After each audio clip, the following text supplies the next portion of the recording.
नमस्कार, मैं तरुण वर्मा और मैं एक क्लिनिकल साइकोलॉजिस्ट हूँ।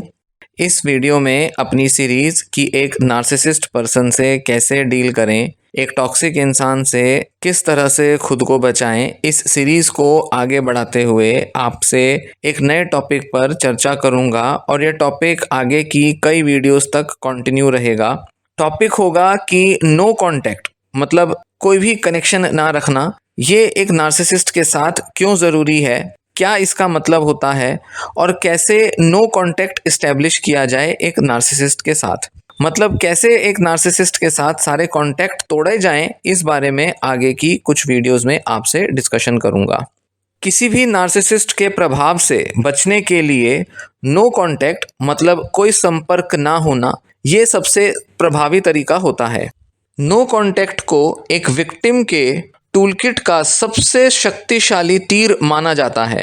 ये कुछ ऐसा है कि जिसमें विक्टिम एक घातक प्रहार करता है, एक जानलेवा हमला या एक परमाणु हथियार की तरह नो कॉन्टैक्ट का ये जो तरीका है ये विक्टिम के लिए असर लाता है। एक नार्सिसिस्ट को क्या चाहिए?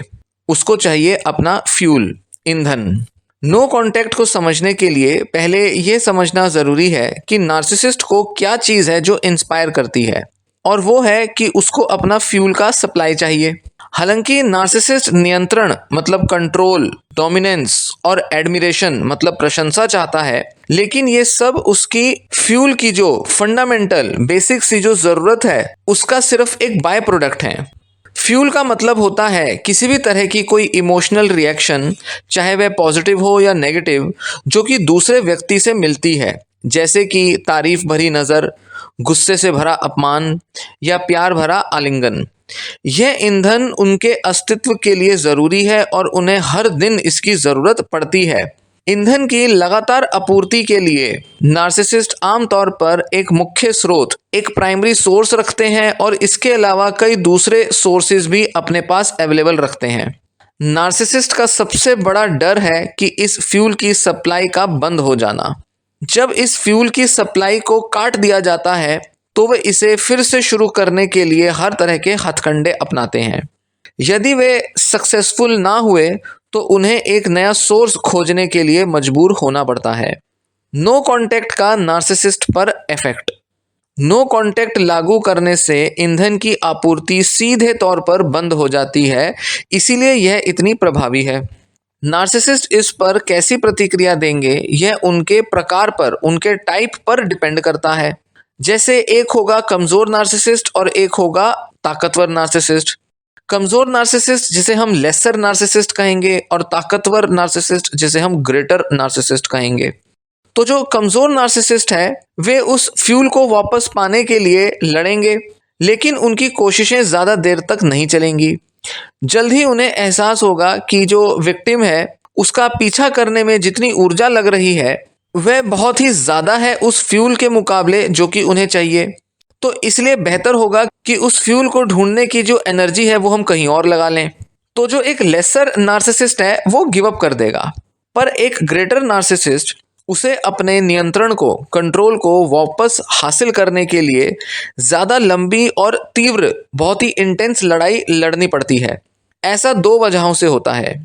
एक, पीड़ित को मतलब विक्टिम को वापस अपनी ओर खींचने से मिलने वाले बेहद मीठे ईंधन की इच्छा, और दूसरा ईंधन की आपूर्ति कटने के लिए विक्टिम को सजा देने की चाहत। तो एक तरफ तो उसे मज़ा आता है कि जब वो अपने विक्टिम को दोबारा से मैनिपुलेट करता है, और दूसरा उसे इस तरह से विक्टिम को पनिश करने में भी एक मज़ा ढूंढना होता है। चाहे नार्सिसिस्ट किसी भी टाइप का हो, वह कभी भी पूरी तरह से गायब नहीं होता। वे एक इनएक्टिव वायरस की तरह विक्टिम की लाइफ में बने रहते हैं और मौका मिलते ही विक्टिम को वापस खींचने के लिए तैयार रहते हैं। इसीलिए पीड़ितों को हमेशा सतर्क रहना चाहिए। नो कॉन्टैक्ट लागू करना इतना मुश्किल क्यों होता है? इसके दो मेन रीज़न अक्सर कई साइकोलॉजिस्ट सजेस्ट करते हैं कि क्यों नो कॉन्टैक्ट इम्प्लीमेंट करना विक्टिम के लिए बहुत ज़्यादा चैलेंजिंग होता है। पहला होता है विक्टिम की खुद की मेंटल स्टेट, उसकी मनस्थिति, और दूसरा होता है नार्सिसिस्ट की रिएक्शंस, उसकी प्रतिक्रिया। तो जब तक पीड़ित को यह एहसास होता है कि वह एक नार्सिसिस्ट के जाल में फंस चुका है, तब तक वह सालों तक धोखे, अपमान और फिर से फुसलाए जाने के चक्र में गुजर चुका होता है। इस दुर्व्यवहार के कारण वे भावनात्मक और मानसिक रूप से थक चुके होते हैं।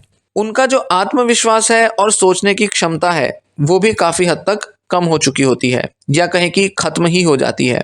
इस कमजोर स्थिति में वे नार्सिसिस्ट के झूठे वादों के झांसे में आसानी से आ जाते हैं, जिससे उनका वापस अपनी नो कांटेक्ट पॉलिसी को फॉलो करते रहना काफी मुश्किल हो जाता है।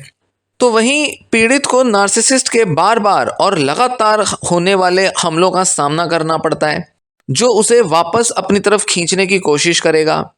कई सारे पावर प्लेज नार्सिसिस्ट और विक्टिम के बीच एक्टिव हो जाते हैं, जो कि नार्सिसिस्ट नो कांटेक्ट पॉलिसी को फॉलो करने की जो कोशिश करते हैं विक्टिम, उनके खिलाफ इस्तेमाल करते हैं।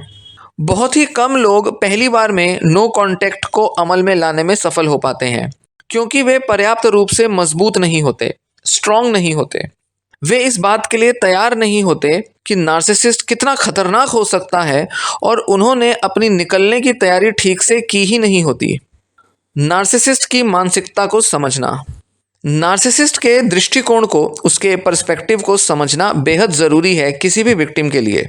पीड़ित अक्सर नार्सिसिस्ट के व्यवहार को अपनी सहानुभूति और तर्क से समझने की कोशिश करते हैं, एम्पैथाइज करने की कोशिश करते हैं, जो कि उनकी एक बहुत बड़ी गलती साबित होता है। नार्सिसिस्ट एक अलग तर्क पर काम करते हैं, जहां विरोधाभास और इनकार नियंत्रण बनाए रखने और ईंधन को निकालने के एक्चुअल में उपकरण होते हैं। यही तो वो इक्विपमेंट है जिससे कि वो अपना फ्यूल सप्लाई लेता रहता है। नो कांटेक्ट को सफलतापूर्वक लागू करने के लिए पीड़ित को अपने लाइफ में हो रही घटनाओं को नार्सिसिस्ट के नज़रिए से देखना सीखना होगा। आगे आने वाली वीडियोस में मैं ये सब चीज़ें आपको समझाऊंगा, कैसे एक नार्सिसिस्ट कई तरह के पावर गेम्स खेलते हैं अपने विक्टिम्स के साथ, और कैसे विक्टिम्स इस नो कांटेक्ट एटीट्यूड को अपनाएं और इसे बरकरार रखें। नार्सिसिस्ट कई ऐसे तरीकों का इस्तेमाल करता है जो कि हमेशा सक्सेसफुली काम करते हैं और नार्सिसिस्ट को मदद देते हैं ताकि वो अपने विक्टिम को कंट्रोल में रखे। तो जब तक हम नार्सिसिस्ट के तरीकों को नहीं जानेंगे, तब तक नार्सिसिस्ट से पूरी तरह से मुक्ति नहीं मिल पाएगी।